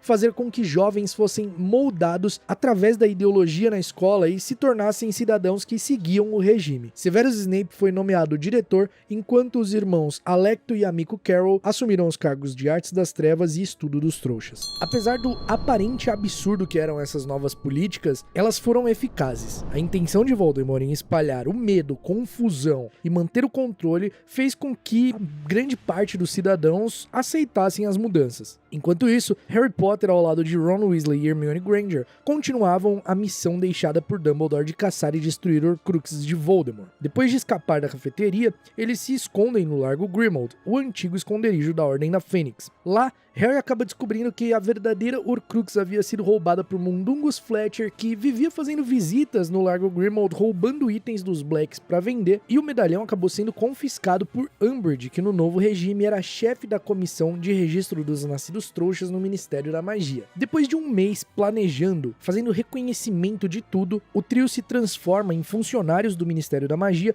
usando poção polissuco, e invadem o prédio do governo para tentar recuperar a Horcrux verdadeira. Harry não se contém ao ver Dolores mentindo descaradamente durante a audiência de Mary Cattermole, e tomado por uma fúria acaba atacando, embaixo da capa de invisibilidade, tanto ela quanto Yaxley. Eles conseguem recuperar a Horcrux verdadeira, fogem do Ministério da Magia e ainda resgatam os nascidos trouxas que seriam submetidos à audiência. Ao aparatarem, Hermione é agarrada por Yaxley, o que acaba causando o estrunchamento do Ron, mas apesar do ferimento, eles conseguem escapar. Na véspera de Natal de 1997, Harry e Hermione vão a Godric's Hollow na esperança de encontrar a espada de Godric Gryffindor. Afinal, aquele era o local que o Harry nasceu, o local que Voldemort sofreu sua queda, também era o local onde nasceu Godric Gryffindor e o local onde Dumbledore viveu. Então ele imaginou que todos esses fatos poderiam levar a espada a estar escondida ali. Em Godric's Hollow, mesmo disfarçados de trouxas e sob a capa de invisibilidade, eles são vistos por Bathilda Bagshot, que os convida fazendo sinal para acompanhá-la. Eles ficam intrigados, mas a seguem, afinal Bathilda Bagshot tinha uma relação com a família Dumbledore e talvez Dumbledore poderia ter deixado a espada com ela, mas eles acabam caindo em uma emboscada porque Bathilda Bagshot já estava estava morta e sendo controlada por Nagini, que estava dentro do corpo da bruxa. Voldemort é acionado por Nagini e ele chega muito perto novamente de capturar Harry Potter, mas Harry e Hermione conseguem escapar a tempo. Como a existência dos Nascidos Trouxas nesse novo regime estava completamente ameaçada, era muito comum que muitos deles fugissem, que passassem a viver acampando, mudando de um lugar para o outro para não ser pego pelos sequestradores. Como foi o caso de Ted Tonks, Dino Thomas e vários outros. Em Hogwarts, alguns alunos continuavam resistindo. Neville Longbottom, Gina Weasley e Luna Lovegood lideravam a armada de Dumbledore, pichando frases de incentivo contra o regime, recrutando novos membros, inclusive eles invadem o gabinete do diretor para roubar a espada de Gryffindor. Aqueles que tinham relação com Harry ou que faziam parte de qualquer propaganda a favor do Harry também era caçado ou tinha algum membro da família sequestrado para aprender a lição. Luna Lovegood, por exemplo, foi tirada de dentro do expresso de Hogwarts enquanto ia para casa nas férias de Natal porque seu pai, editor do Pasquim, apoiava abertamente Harry Potter. E isso levou Harry, Ron e Hermione a caírem em outra armadilha. Eles decidem procurar Xenofilho Lovegood para saber sobre o símbolo deixado nos contos de Beedle o Bardo por Dumbledore e também o símbolo que eles viram no cemitério, o símbolo que seria de Grindelwald, mas quando eles chegam na casa de Xenofilho Lovegood, ele arma uma emboscada para segurá-los ali e avisa o Ministério da Magia, avisa consequentemente os Comensais da Morte que estava com Harry, já que ele tinha esperança de entregar Harry e ter sua filha de volta. Mais uma vez, o trio consegue escapar, mas isso gera consequências. Hermione vai parar na primeira página do Profeta Diário como alguém vista viajando com Harry Potter. Alguns dias se passam e Harry, sem querer, acaba falando o nome de Voldemort, acionando o feitiço tabu, quebrando todas as proteções em volta deles e sendo encontrados por sequestradores. Hermione é reconhecida pelos sequestradores pela foto do jornal e eles são levados para a mansão dos Malfoy. Na mansão dos Malfoy, Hermione acaba sendo torturada por Bellatrix Lestrange e a bruxa fica apavorada quando vê que a espada de Gryffindor estava em posse deles. Ela imediatamente ordena que ninguém chame o Voldemort porque se ele visse aquilo, todos ali estavam mortos. Depois que o duende mente, confirmando que a espada era falsa a pedido do Harry, Bellatrix então convoca Voldemort tocando na Marca Negra. Porém, Dobby foi enviado para salvá-los da mansão dos Malfoy e eles conseguem escapar. Mais uma vez eles travam um duelo, conhecido como Conflito da Mansão Malfoy, e conseguem escapar. Infelizmente, nesse conflito, Dobby acabou sendo morto por Bellatrix Lestrange. Enquanto Voldemort tinha seus lacaios em todo canto, no Ministério da Magia, em Hogwarts, ele ficava livre para buscar um artefato que ele acreditava lhe tornar ainda mais poderoso, a Varinha das Varinhas. Ele rastreou a varinha até conseguir chegar em Gregorovitch, o artesão de varinhas que esteve em posse da Varinha das Varinhas, mas foi roubado muitos anos antes da visita de Voldemort a Gregorovitch. Voldemort entra na mente do artesão, vê o rosto do ladrão que roubou a Varinha das Varinhas e mata Gregorovitch. Depois de reconhecer que o ladrão era Gellert Grindelwald, Voldemort viaja para a Áustria e na prisão de Nurmengard tenta extrair de Grindelwald a informação de onde estava a varinha, e o bruxo se nega a entregar a Voldemort. Isso faz com que o bruxo das trevas fique furioso e mate Grindelwald. Voldemort acaba deduzindo que Dumbledore deveria ter posse da varinha, já que foi ele quem derrotou e prendeu Grindelwald em 1945. Então ele vai até Hogwarts e viola o túmulo do diretor, tomando posse da Varinha das Varinhas. Uma vez que Ron é apanhado com Harry, toda a família Weasley precisa se esconder, já que achavam que o Ron estava doente com sarapintose em casa, porque esse foi o plano deles. Eles vestiram o vampiro da família Weasley com um pijama de Ron, fizeram cabelos vermelhos crescer nele e falaram para os agentes do Ministério da Magia que era o Ron e que ele estava muito doente. E como é muito contagioso, ninguém queria chegar perto. Assim, quando o Ron é visto e apanhado junto com Harry, essa mentira acaba sendo descoberta e toda a família precisa se esconder. Gina não volta a Hogwarts e todos eles se escondem na casa da tia Muriel.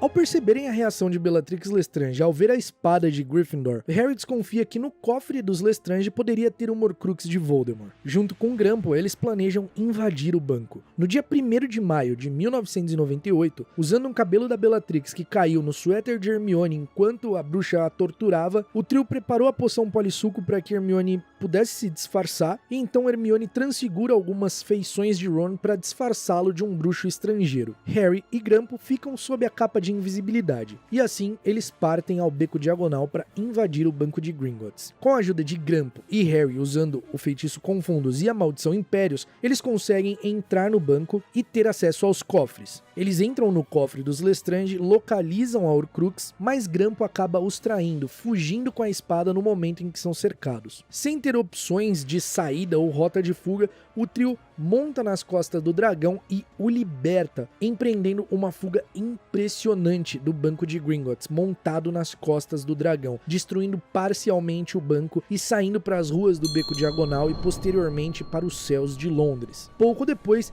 Voldemort foi informado pelos duendes de Gringotts que Harry Potter havia invadido o banco de Gringotts e o cofre da família Lestrange, onde ele teria roubado apenas uma taça de ouro. Percebendo naquele momento que o seu segredo havia sido descoberto, Voldemort fica furioso e mata todos os duendes e bruxos presentes naquele cômodo. Imediatamente, Voldemort começa a repassar a localização de suas Horcruxes em sua mente, e Harry, tendo acesso à mente do Bruxo das Trevas, acaba vendo que uma das Horcruxes está em Hogwarts, e logo o trio se prepara para invadir a escola. Após o massacre com os duendes, Lord Voldemort informa os Carroll que Harry Potter poderia tentar invadir Hogwarts e ir para a Torre da Corvinal. O trio aparata em Hogsmeade, onde um feitiço alarme acaba disparando e faz os Comensais da Morte irem atrás deles. Eles são salvos por Aberforth Dumbledore, o irmão de Albus Dumbledore, que os ajuda a entrar em Hogwarts através da passagem secreta no Cabeça de Javali. Uma vez em Hogwarts, Harry inspira aqueles leais à causa, leais ao seu nome e ao nome de Dumbledore, a lutarem. Somente a presença de Harry inspira isso. Neville envia mensagem para os membros da armada de Dumbledore através do Galeão Falso, informando que Harry estava de volta e que eles estavam se preparando para lutar. Harry realmente acaba indo até a sala comunal da Corvinal, tentando achar alguma pista sobre a Horcrux, que tinha a ver com a fundadora da casa, e cai em uma emboscada, onde ele é surpreendido pela Comensal da Morte, Alecto Carroll. Luna Lovegood, que estava com Harry, estupora a Comensal da Morte, deixando-a desmaiada. O irmão dela, Amico, chega até a sala comunal, obrigando Minerva McGonagall a responder o enigma para eles poderem entrar na sala, já que ele não tinha capacidade de responder. O bruxo insulta Minerva e cospe em seu rosto, fazendo com que Harry saia debaixo da capa de invisibilidade e lance uma maldição Cruciatus tão forte nele, fazendo o Comensal da Morte desmaiar de dor. Agora não tinha mais saída. Voldemort havia sido chamado. Ele estava a caminho de Hogwarts e a escola se preparava para a batalha. Mais bruxos da armada de Dumbledore chegaram e a Ordem da Fênix também, todos chegando a Hogwarts pela passagem secreta do Cabeça de Javali. Os professores fortificavam a escola para atrasar Voldemort e Minerva McGonagall trava um duelo com Snape, onde o diretor foge. Os alunos menores de idade são evacuados e levados em segurança até Hogsmeade, e os alunos maiores de idade que queriam ficar para lutar foram autorizados a isso. A Ordem da Fênix e os professores elaboram um plano de batalha, dividindo as tropas e posicionando-as em lugares estratégicos do castelo, como nas torres mais altas de astronomia, a Torre da Grifinória e a Torre da Corvinal, e também fazendo tropas nos terrenos de Hogwarts, além de colocarem tropas vigiando as passagens secretas do castelo. Tropas essas lideradas por Fred e George. Voldemort chega a Hogwarts e, através de magia, proclama que Harry seja entregue a ele para que ninguém seja ferido ou morto. As tropas de Hogwarts não cedem ao pedido de Voldemort, usando uma série de táticas desde armaduras encantadas, feitiços de proteção e plantas mágicas. A professora Sprout e Neville Longbottom usaram perigosas plantas da estufa como mandrágoras, visgo do diabo, tentáculos venenosos e vagens de arapucosa contra os Comensais da Morte. A batalha de Hogwarts durou horas. Ela foi dividida em duas partes. Na primeira, Voldemort estava escondido na Casa dos Gritos e somente seus Comensais da Morte, gigantes, lobisomens e dementadores lutavam. Mas ele percebeu que as tropas de Hogwarts não iriam desistir, elas continuariam lutando. Então ele muda a tática, ordenando que suas tropas se retirem para que os professores e defensores de Hogwarts dessem um destino digno aos seus mortos. E apela para o ponto fraco do Harry, que ele sabia ser o maior ponto fraco dele, na visão do Voldemort, né? Que era o seu heroísmo. Voldemort diz que Harry permitiu que as pessoas morressem por ele, ao invés de enfrentá-lo pessoalmente, que isso era uma vergonha,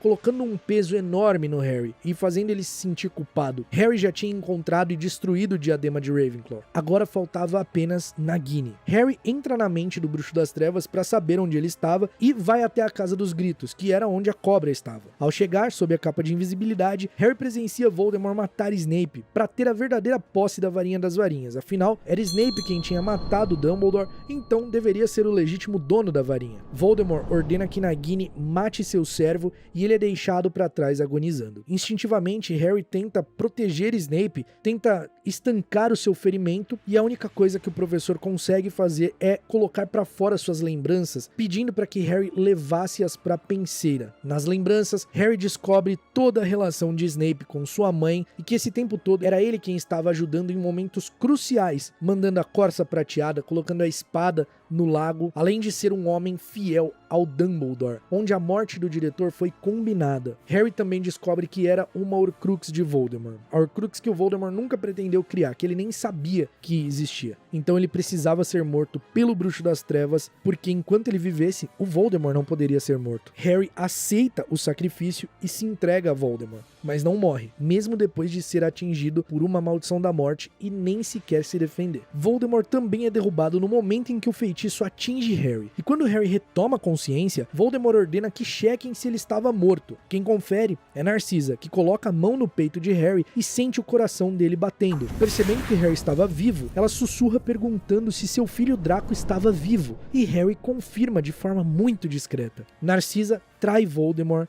dizendo que Harry estava morto. Voldemort e sua tropa de comensais da morte retornam a Hogwarts. O Bruxo das Trevas ordena que o corpo de Harry seja colocado diante de seus pés, onde era seu lugar. Afinal, ele tinha sido pego fugindo, enquanto as pessoas lutavam e davam suas vidas por ele. Uma mentira absurda contada pelo Bruxo das Trevas. Neville enfrenta Voldemort e é usado como exemplo. O Bruxo das Trevas convoca o Chapéu Seletor, o prende na cabeça de Neville, imobiliza o jovem e faz o chapéu pegar fogo em sua cabeça. Em meio aos gritos de horror de todos, aos gritos do Neville, ele afirma que as casas de Hogwarts deixariam de existir. Somente os símbolos de Salazar Slytherin e as cores do seu nobre antepassado seriam suficientes. Mas Neville consegue se livrar do feitiço e de dentro do chapéu ele tira a espada de Godric Gryffindor e com ela corta a cabeça de Nagini, destruindo assim a última Horcrux de Voldemort, tornando-o outra vez mortal. Nesse momento, os centauros se juntam à luta, atacando comensais da morte. O meio-irmão de Hagrid, Grope, também acaba chegando pisoteando alguns comensais da morte. Uma confusão generalizada começa novamente. Elfos domésticos, liderado por Monstro, com facas e cutelos, cortavam as pernas dos comensais. Harry aproveita toda a distração e entra debaixo da capa de invisibilidade, onde conjura um feitiço escudo entre Neville e Voldemort. No grande salão, Voldemort duelava ao mesmo tempo contra Minerva, Kingsley Shacklebolt e Slughorn, enquanto Bellatrix duelava contra Gina, Luna e Hermione. Depois de quase matar Gina, uma maldição da morte passar muito próximo a ela, Molly entra na batalha e mata Bellatrix. Com a queda de sua tenente, a sua mais fiel comensal da morte, Voldemort solta um grito de fúria e ataca Molly, mas um feitiço escudo é lançado por alguém e Voldemort procura admirado, porque o feitiço foi tão forte que fez um barulho absurdo. Ao mesmo tempo, Harry sai debaixo da capa de invisibilidade, em meio a gritos de viva e choque, dizendo que ele estava vivo. Logo, todos caem num profundo silêncio. Harry e Voldemort começam a se rodear lentamente.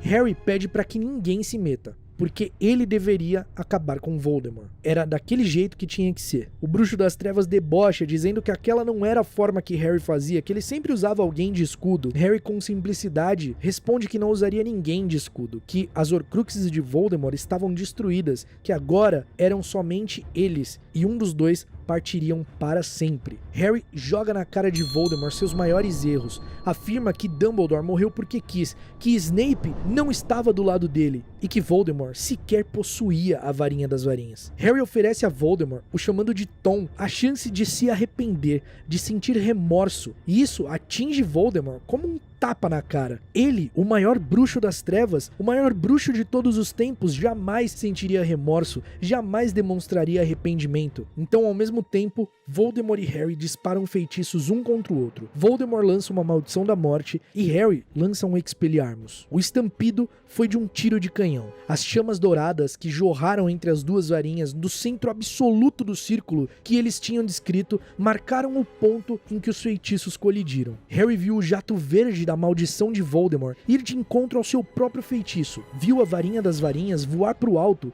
escura contra o sol nascente, girar pelo céu em direção ao seu senhor, ao senhor que se recusava a matar e que viera, enfim, tomar legitimamente sua posse. E Harry, com a habilidade infalível de um apanhador, agarrou a varinha com a mão livre, ao mesmo tempo que Voldemort caía para trás de braços abertos, as pupilas ofídicas dos olhos vermelhos virando para dentro. Tom Riddle bateu no chão com uma finalidade terrena. Seu corpo fraco e encolhido, as mãos brancas, vazias, o rosto de cobra apático e inconsciente. Voldemort estava morto, atingido pelo ricochete de sua própria maldição, e Harry ficou parado com as duas varinhas na mão, contemplando o invólucro de seu inimigo. A Batalha de Hogwarts e todos os acontecimentos da Segunda Guerra Bruxa marcou para sempre o mundo bruxo. Pessoas corajosas deram suas vidas para que Voldemort fosse derrotado. Entre as vítimas estão Remus Lupin, Nymphadora Tonks, Colin Creevey, Lila Brown, Fred Weasley, Severus Snape e mesmo antes da batalha, muitos outros como Dobby, Alastor Moody, Dumbledore, sem contar as muitas outras vidas tiradas de nascidos trouxas, de famílias trouxas, de duendes, de centauros, de elfos, de gigantes. As duas guerras bruxas foram períodos sangrentos na história do mundo da magia. Mas hoje é o dia que representa a vitória, é o dia que representa a liberdade e o triunfo daqueles que se sacrificaram, que não desistiram, que não se acovardaram diante da ameaça, da crueldade e da covardia de Voldemort. Em 2 de maio de 1998, a Segunda Guerra Bruxa chegava ao fim. Obrigado por assistir, e se você gostou dessa nova versão compilada, deixa aqui nos comentários, compartilhe, deixa o seu like, que é muito importante aqui pra gente, e a gente se vê num próximo grande compilado. Me diz aqui qual série ou quadro do Caldeirão Furado você quer ver compilado em um único vídeo e reeditado.